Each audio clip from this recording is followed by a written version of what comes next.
Fala pessoal, tudo bom? Hoje a gente vai falar um pouquinho sobre cirrose, né?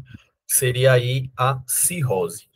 E uma definição assim, bem crua e objetiva e bem realista é o quê?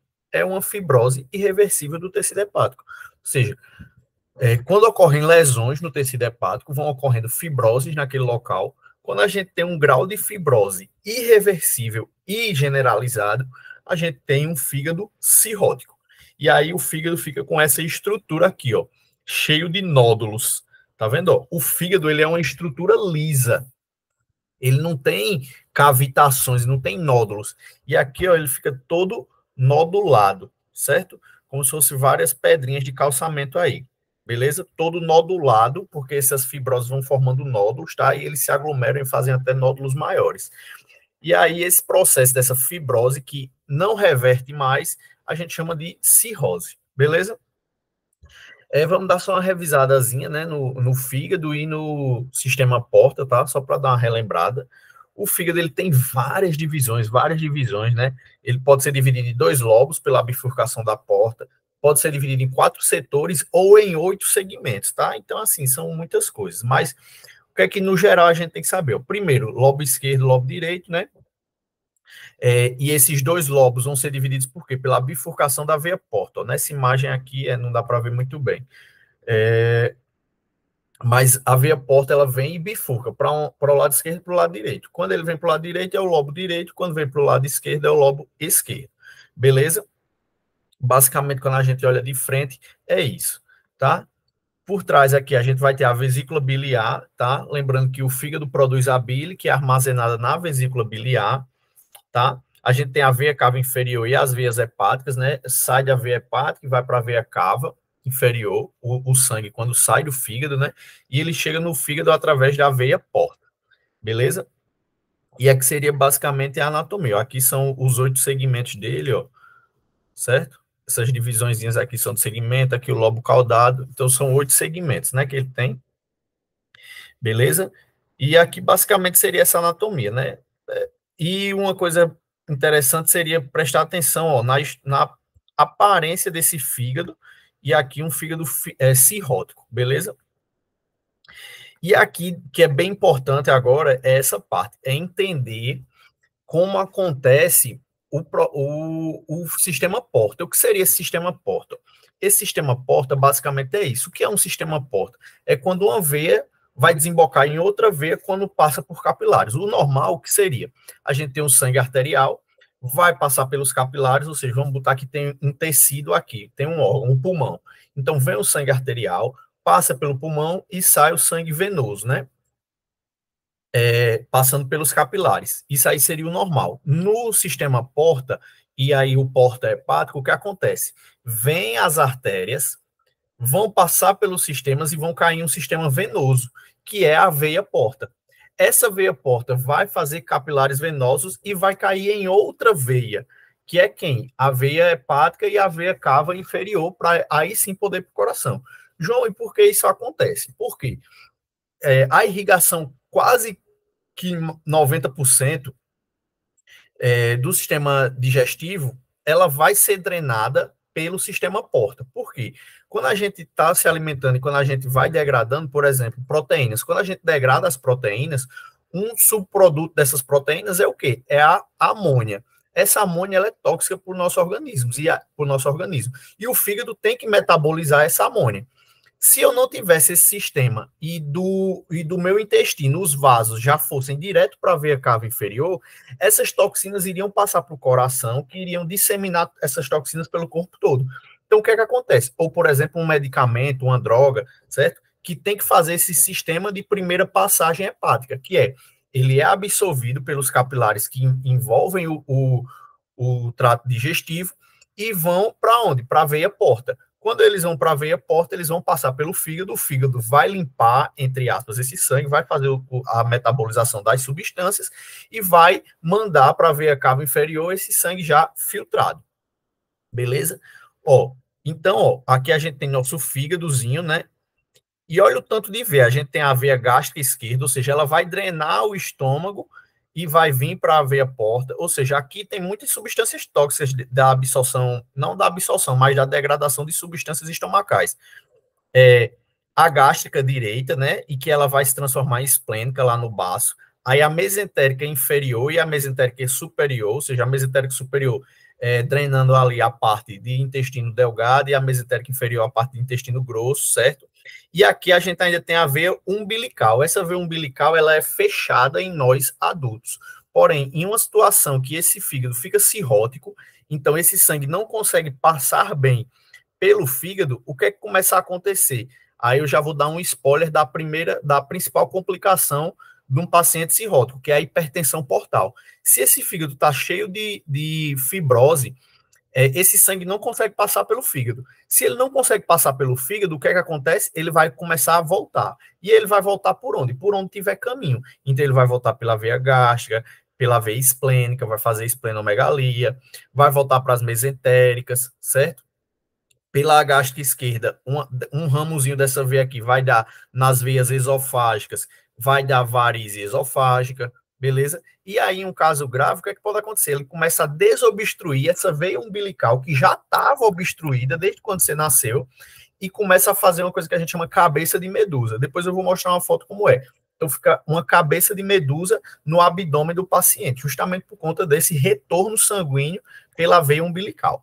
Beleza? Isso aqui é o que a gente tem que lembrar de sistema porta, da fisiologia, da anatomia. Por que que acontece ascite? Por que que acontece varize esofágica? Simplesmente por conta disso. Porque todos esses vasos que são colaterais da veia porta, eles vão chegar na veia porta. E porque a veia porta tem que drenar esses vasos para que passe pelo fígado e do fígado vá para a veia cava inferior. Se esse fígado não consegue absorver esse sangue, ou seja, tem uma hipertensão portal, que é quando a gente tem uma hipertensão aqui, mais do que 5 milímetros de mercúrio, ou seja, para chegar esse sangue aqui, se a pressão for maior do que 5 milímetros de mercúrio, esse sangue não consegue passar pelo fígado, beleza?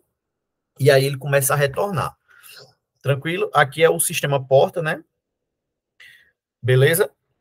E quais são os fatores de risco, ou as causas, ou as etiologias para a gente ter uma cirrose? Beleza? E aí são diversas. O alcoolismo pode ser uma causa de cirrose. Por quê? Porque o alcoolismo, o álcool, quando ele é degradado em substâncias tóxicas, como, por exemplo, o acetaldeído. Essa substância, se ela é tóxica, ela vai gerar o quê? Algum dano. Sempre que eu tenho dano, eu tenho a liberação de citocinas pró-inflamatórias, né? Que aí vão ativar uma céluazinha lá do fígado, que a gente vai falar melhor na fisiopatologia, que é essa célula estrelada. Beleza? Outra coisa, hepatites virais. O que é que uma hepatite faz? Olha o nome, hepatite. É uma inflamação do hepatócito. Então, se eu estou inflamando o meu hepatócito, eu estou gerando lesões, estou gerando dano celular. Sempre que eu tenho lesão ou dano celular, para corrigir aquele dano, eu vou ter um processo de fibrose, de deposição de colágeno ali naquela região. Se isso acontece várias vezes, repetidas vezes, esse fígado começa a ficar como? Desse jeitinho aqui, ó, cheio de nódulos, um fígado cirrótico. E essa fibrose, ela é irreversível, beleza?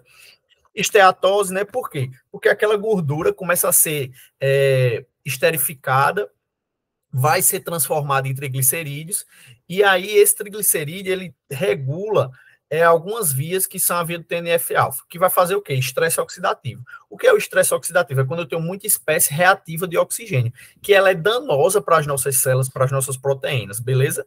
E aí esse estresse oxidativo começa a machucar os hepatócitos.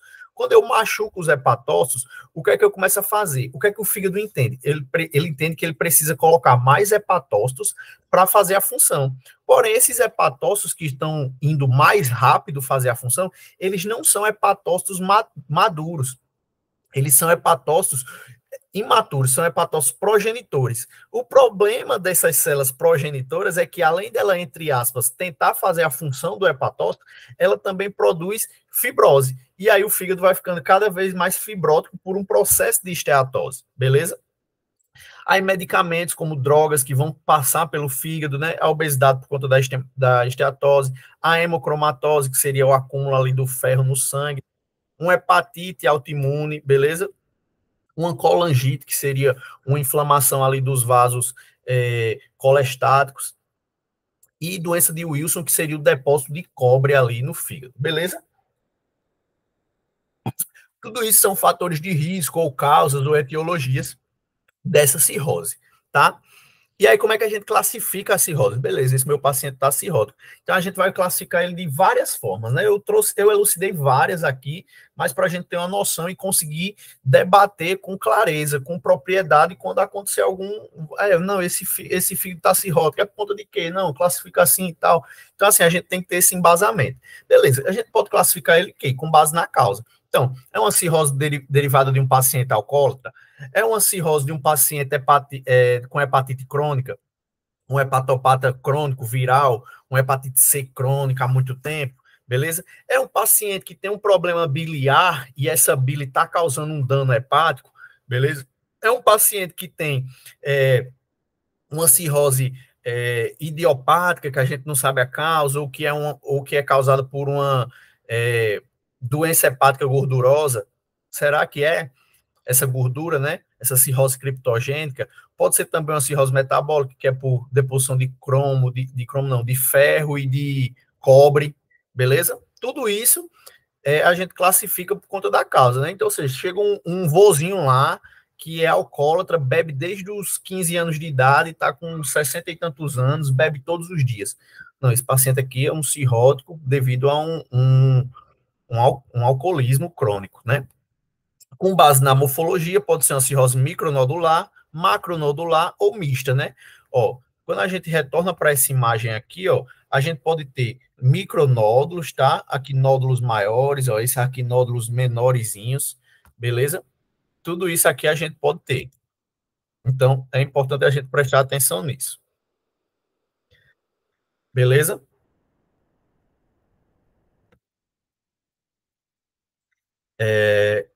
Pode ser baseado na morfologia desses nódulos, né? E aí é que a gente vai pôr umas escalas que gostam mais de cobrar em prova, ou que pelo menos você saiba, que é a Child Pug, certo? E a MELD, tá? São duas escalas diferentes que a gente usa para classificar essa cirrose num critério de gravidade, né? Ou seja, ela é Child Pug A, Child Pug B, Child Pug C. Por quê? Porque aí eu vou classificando.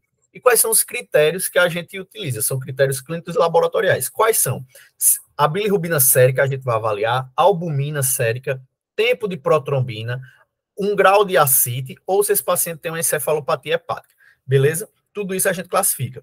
E aqui, nessa escala de Child-Pugh, a gente tem um mnemônico que vai fazer a gente lembrar, que é o BEATA, bilirrubina, encefalopatia, ascite, o tempo de protrombina e a albumina, beleza? Então, aqui é um mnemônicozinho BEATA para a gente lembrar desses critérios da escala de Child-Pugh, ou seja, mnemônico BEATA, tá? E aqui a gente vai classificar, né? Essa pontuação pode ir de 5 a 15, né? Se o paciente tem de 5 a 6, Child-Pugh A, uma cirrose compensada com a boa função hepática ainda, ou seja, o paciente não tem insuficiência hepática. O paciente com Child-Pugh B, que seria aquele paciente que já tem uma cirrose um pouco mais grave, tem um risco maior, certo? E o prognóstico dele ali já está assim, ele não é um paciente que está a 0 bala, mas também não é um paciente totalmente grave, totalmente insuficiente. No Child-Pugh C, é uma cirrose totalmente descompensada com um paciente que já está com insuficiência hepática, beleza? E esse paciente já é um paciente que necessita aí de transplante, e aí a gente pode colocar em outros critérios, mas, ou seja, é um paciente que está tendo encefalopatia, paciente que está tendo problema de coagulação por conta da insuficiência hepática, beleza? E aí, quais são as regras mnemônicas para a gente lembrar desse Child-Pugh, né? Igual eu falei, o mnemônico BEATA, tá? E aqui essa tabelinha a gente consegue classificar, ou seja, na bilirrubina eu vou ver se ela é menor que 2, entre 2 e 3, maior que 3, na encefalopatia se tem, se é pouca, se é grave, beleza? Tudo isso aqui a gente vai olhar, isso aqui é o tempo de protrombina, beleza?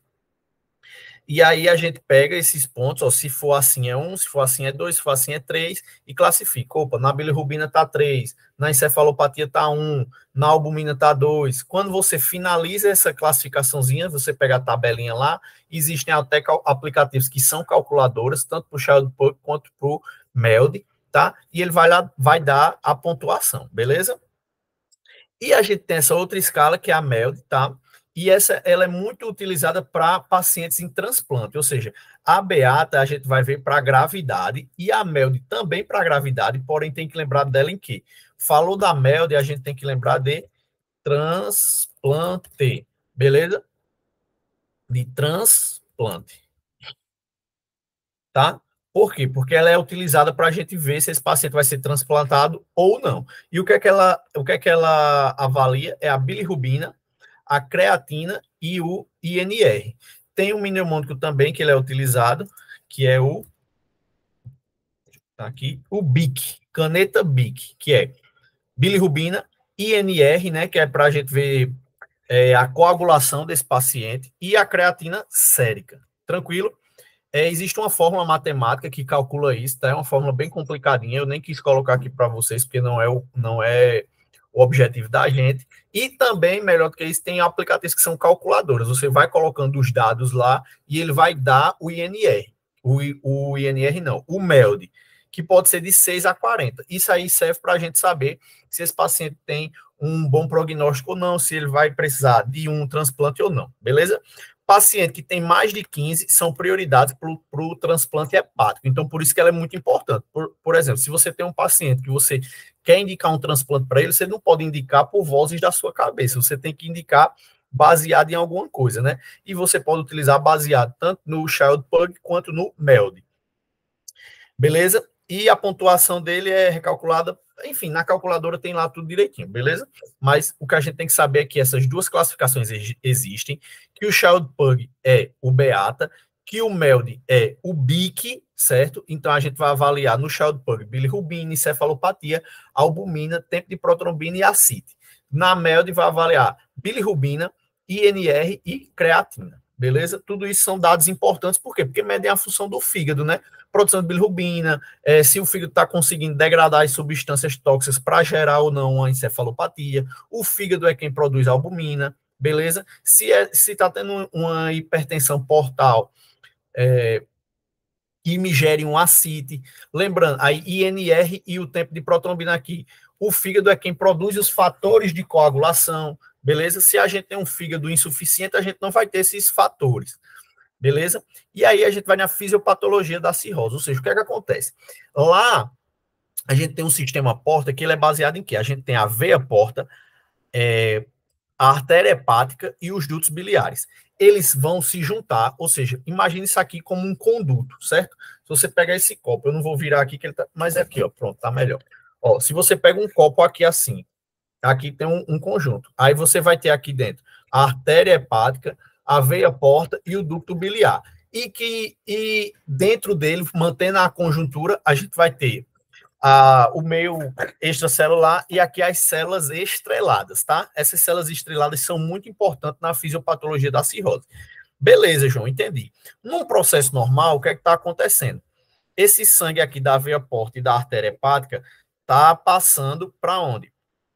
Passando pelos sinusoides, ó. O sinusoide, ele é o quê? Ele é a parte que vai filtrar, ou seja, os sinusoides são capilares dentro do fígado que faz com que esse sangue vá para os hepatócitos e voltem sendo filtrados, sendo metabolizados. E aí eles vêm para o espaço da veia central. Essa veia central vai desembocar na veia hepática, que vai para a veia cava inferior. Beleza? E o que é que acontece? Aí vamos supor que eu tive uma lesão no meu hepatócito. O meu hepatócito está aqui. Vamos supor que eu tive uma lesão no meu hepatócito. Por que eu tive essa lesão, João? Alcoolismo, esteatose, uma hepatite viral, deposição de ferro, aquelas causas lá que a gente comentou. Beleza? Tive essa lesão. O que é que vai acontecer? Essa lesão aqui, o hepatócito começa a secretar substâncias tóxicas. Por quê? Porque eu estou sendo lesionado. E até o agente etiológico também vai secretar quimiocinas. O que é que essas quimiocinas fazem? O que é que essas substâncias pró-inflamatórias fazem? Eles ativam essa célula estrelada. Essa célula estrelada, através do TGF-beta, o que é que ele faz? Começa a produzir colágeno do tipo 1 e do tipo 3. Esse colágeno extra começa a fazer matriz extracelular. Essa matriz extracelular, ó, perceba aqui, eu estou tendo compressão da veia porta? Não. Mas olha essa matriz extracelular depois de uma hiperprodução das células estreladas por conta de uma lesão hepática. Isso aqui seria um processo de fibrose, tá? Esse processo de fibrose começa a empurrar o meu sinusoide. O sangue que queria passar aqui, agora, se eu estou diminuindo o calibre do sinusoide, vai aumentar ou vai diminuir a pressão? Vai aumentar. Se eu aumento a pressão no sinusoide, essa pressão aumenta onde? Na veia porta. Eu aumentando a pressão da veia porta, esse sangue começa a retornar, beleza? E aí, a partir desse processo de fibrose, foi quando eu comprimi os sinusoides e esse sinusoide fez com que o sangue refluísse, beleza? Então, eu tenho uma complicação da cirrose, que é a hipertensão portal, devido a esse processo de fibrose, beleza?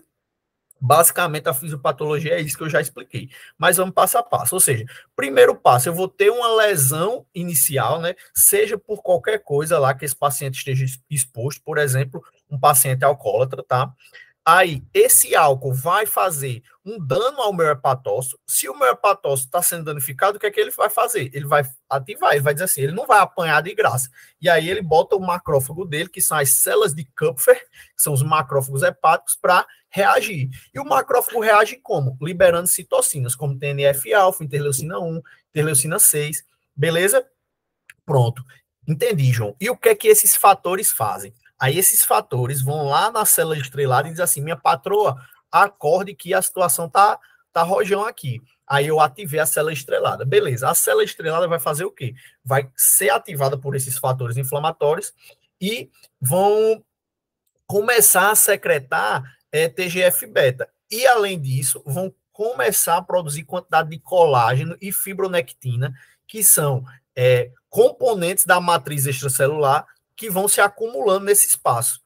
Quando eu começar a acumular aqui fibronectina e colágeno, por conta dessa hiperprodução das células estreladas, isso aqui é um processo de fibrose, beleza? Entendi, João. Beleza, tive a fibrose. Quanto mais eu tenho lesão, ou seja, o paciente é alcoólatra, ele só bebe uma vez na vida? Não, ele bebe todo dia, todo dia, todo dia. Aquela lesão vai acontecendo diariamente, diariamente, diariamente. Eu vou acumulando matriz extracelular, vou acumulando colágeno, vou acumulando dano na célula hepática, cicatrizes e preenchendo com tecido fibrótico. Dano na célula hepática, preenche com tecido fibrótico. Dano na célula hepática, produz com tecido fibrótico. O que é que vai acontecer? Os meus sinusoides vão ficar tão comprimidos e tão danificados que eles vão perder as frenestras dele. O que são frenestras? São buraquinhos que eles têm para poder o sangue sair da veia porta e para os capilares sinusoides e poderem voltar para a veia porta, já filtrados. Beleza? Como eu começo a apertar esse sinusoide, ou seja, o meu sinusoide está danificado, o que é que vai acontecer? Um aumento da resistência ao fluxo sanguíneo. Se eu tenho um aumento dessa resistência do fluxo sanguíneo, o que é que está acontecendo, meu povo? Esse sangue começa a voltar, porque tem uma hipertensão. Ou seja, a veia porta, ela precisa, para passar aqui, de pelo menos uma pressão que não ultrapasse 5 milímetros de mercúrio. Se essa pressão empurrando o sangue de volta for maior do que 5 milímetros de mercúrio, esse sangue começa a refluir, ele não consegue passar todo. Beleza? E aí a gente vai ter hipertensão portal e pode ter varizes, ascites, esplenomegalia. Beleza? Outro problema dessa insuficiência hepática, além dessa insuficiência hepática, não, perdão, dessa cirrose e dessa fibrose generalizada, é que além dele comprimir os sinusoides e fazer uma hipertensão portal, se eu estou lesando o meu hepatócito e substituindo hepatócito por tecido fibroso. O tecido fibroso consegue fazer a função do hepatócito? Não. E o que é que o hepatócito faz? 1 bilhão de coisas. Produz milhões de proteínas, degrada milhares de substâncias que são tóxicas para o nosso organismo. Então, o fígado é um dos órgãos mais importantes do nosso corpo, porque ele faz muita função, muita coisa. Eu tinha um professor de biologia que dizia que o fígado era nosso escravo Isaura, porque realmente ele faz tudo, beleza? E aí, qual é o problema? Se eu estou substituindo hepatócito por tecido fibroso, o meu parênquima hepático, meu tecido hepático, não consegue fazer as funções dele. Então, eu não consigo mais metabolizar amônia, eu não consigo mais metabolizar estrogênio, eu não consigo mais produzir fatores de coagulação, não consigo mais produzir proteínas, como a albumina. Então, eu vou gerando uma insuficiência hepática. Essa insuficiência hepática me gera uma desregulação metabólica que vai contribuir para todo um dano corporal inteiro. Então, eu vou ter dano em tudo, beleza? Vou ter dano pela insuficiência, pela hipertensão portal e num grau mais avançado de cirrose por conta dessa insuficiência hepática, beleza? Ó, aqui é uma imagem daquilo que eu estava falando, ó. Então, o que é que está acontecendo? Deixa eu explicar para vocês. Peraí. Pronto. Deixa eu explicar aqui. Aqui a gente vai ter essa tríade portal, que foi aquilo que eu falei no exemplo do copo. Eu tenho um ducto biliar, a veia porta e a artéria hepática. Por que a veia porta é mais importante do que a artéria hepática, se é a artéria que leva sangue para os órgãos? Por conta daquele sistema porta que eu falei. Então, todo o sangue que chega no fígado, 75% vem pela veia porta. Apenas 25% vem da artéria. Então, às vezes, eu tenho um problema arterial que não irriga o meu fígado e eu sou assintomático. Por quê? Porque a minha veia porta está colocando 75% lá. Beleza? Mas isso é mais a título de curiosidade. O que é que essa tríade portal faz? Ducto biliar, veia porta e artéria hepática. Tranquilo. Vamos supor não, acontece assim. O sangue vai vir por essa veia porta. Chegou na veia porta, ele tem que passar aqui, ó, desse ramo da veia porta e passar lá para a veia central. E aqui são o fígado, certo? E aqui é o fígado. E aqui os hepatócitos.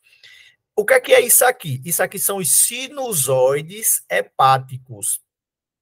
Esse sinusoide hepático, ele tem que ter frenestras, que são buraquinhos que permitam que esse sangue passe dele para o hepatócito drena e manda de volta para o sinusoide para que ele chegue na veia central e suba para onde? Para a veia cava inferior e para o coração.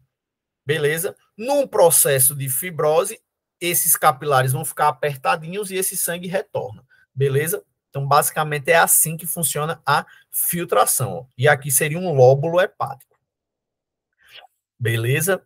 E aí, qual é o quadro clínico, João? Qual é o problema, né? Aqui seria, aqui a gente tem na veia porta, a bifurcação da veia porta, fazendo o lobo esquerdo e o lobo direito, e aqui esse sangue retornava e vai voltar por onde? Pela veia hepática, que vai dar na veia cava inferior, beleza? Essa veia cava inferior vai mandar lá para o coração. E aí, qual é o quadro clínico dessa cirrose? Qual é o problema da cirrose? Você já falou da hipertensão portal, da insuficiência hepática, mas vamos amarrar direitinho, né?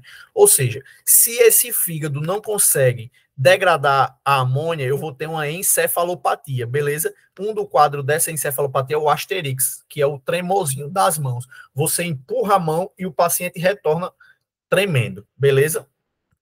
Hipertensão portal. Lembrar daquilo que eu falei a aula toda, que é quando é mais de 5 milímetros de mercúrio a pressão do sinusoide ali. Ou seja, a diferença de pressão da veia cava para a veia porta, se for 5 milímetros de mercúrio empurrando para a veia porta, aí começa a ter hipertensão portal. Se eu tenho hipertensão portal, eu posso ter hemorroida? Posso. Varizes hemorroidárias, por quê? Porque lembra quem chega lá na veia porta? A mesentérica inferior. E quem é que drena a mesentérica inferior? O plexo retal. Então eu tenho o plexo retal, o sangue sai do plexo retal, vai para a mesentérica inferior, que vai para a veia cava, para a veia porta, perdão. Se aquela veia porta está obstruída, ele volta para a mesentérica inferior, que volta para o plexo retal. Beleza? Na esplenomegalia, a mesma coisa, é a mesma fisiopatologia. O baço é drenado pela veia esplênica. A veia esplênica vai para onde? Para a veia porta. Se a veia porta começar a empurrar o sangue de volta, ela volta. E o baço incha. Qual é o nome do baço inchado? Esplenomegalia. Varizes esofágicas, a mesma coisa. A gente vai ter as veias gástricas, que um dos ramos vai para o esôfago. Esse ramo do esôfago vai drenar para a veia gástrica, que vai drenar para a veia porta. Se volta, o que é que acontece? Começa a ter pressão. E aí, o que é esse 10 a 12 aqui? Eu vou ter varizes esofágicas, eu vou ter hipertensão portal quando é maior do que 5, mas os meus sintomas clínicos começam a aparecer com uma pressão maior, ou seja, varizes esofágicas vai ser quando? Quando eu tenho uma pressão maior do que 10 a 12 milímetros de mercúrio, tá? 10 ali para as varizes começar a aparecer e mais de 12 para eu começar a ter uma hemorragia por essas varizes esofágicas. E a ascite vai acontecer por conta desses sinusoides hepáticos aí que vão começar a drenar, beleza? E aí, quanto mais ascite eu tenho, menos hipertensão portal. Poxa, então isso é bom. Não, por quê? Da onde vem a hipertensão portal? Não é desse sinusoide que está comprimido, empurrando para cá. Se esse líquido que está no sinusoide começa a extravasar para a cavidade peritoneal, fazendo uma ascite, eu não vou ter a pressão voltando para a veia, mas esse líquido vai começar a extravasar e o paciente vai ter uma ascite, o que não é bom. Beleza? Aí aqui, é o cabeça de medusa. Por quê? Porque a umbilical vai drenar para as veias abdominais, que vai lá para a veia porta. Quando a veia porta começa a ter uma hipertensão e começa a retornar, esse sangue que retorna começa a abrir a veia umbilical. E a gente começa a ter esse problema aqui, ó, que isso aqui é o cabeça de medusa, que a gente chama, tá? Outra coisa que a gente tem, icterícia, por quê? Porque o fígado não está produzindo bem ou degradando bem a bilirrubina. Coagulopatia, porque o fígado não está produzindo trombocitopenia, coagulopatia, anemia, por quê? E leucopenia, porque não está produzindo bem fatores de coagulação, né? Proteínas necessárias para hematopoiese. Hipoalbuminemia, o fígado não produz albumina mais porque está insuficiente, isso num quadro de cirrose mais grave, né? Síndrome da dificuldade respiratória aguda, por quê? Porque aquela ascite começa a ir para o pulmão, ou seja, aquele líquido solto na cavidade começa a ir para o pulmão e o paciente começa a ter uma insuficiência respiratória, né? Pode complicar para um carcinoma hepatocelular, porque sempre que eu tenho lesões e recuperação e regeneração, aquilo pode gerar um dano celular a ponto de gerar um hepatocarcinoma, beleza? Prurido, por quê? Porque o fígado não vai degradar bem ácido úrico, vou começar a acumular, começar a me coçar.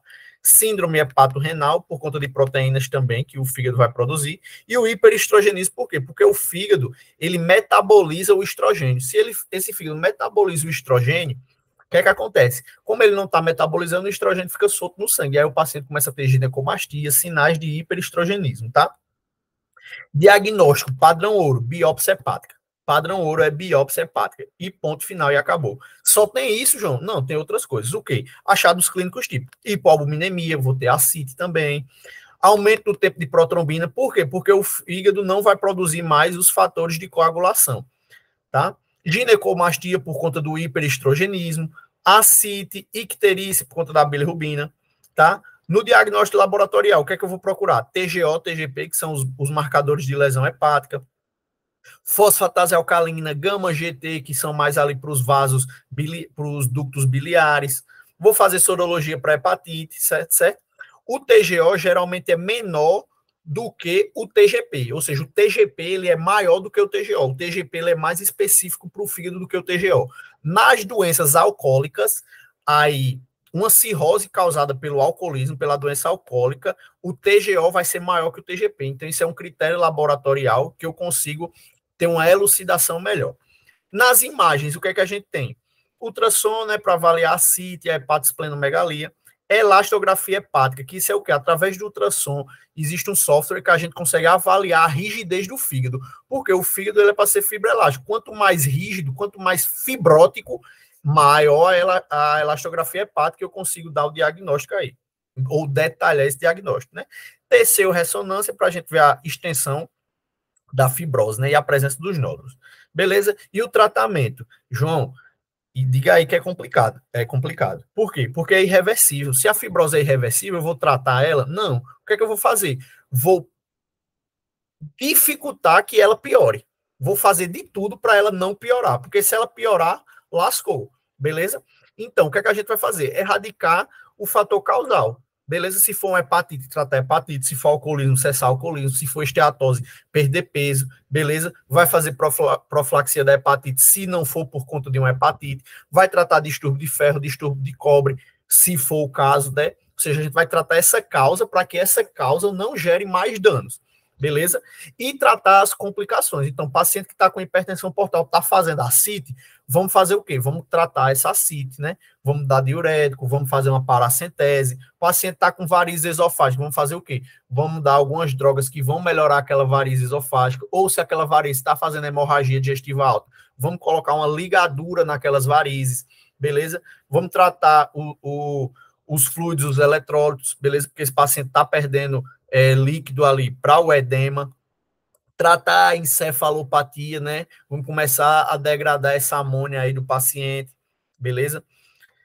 Essa amônia causada ali, né? E vamos fazer o rastreamento do hepatocarcinoma, né? O paciente aí cirrótico, o que a gente vai fazer? Ultrassom de abdômen, dosagem de alfa-fetoproteína a cada 6 meses, né? Isso é para quê? Rastrear câncer de fígado.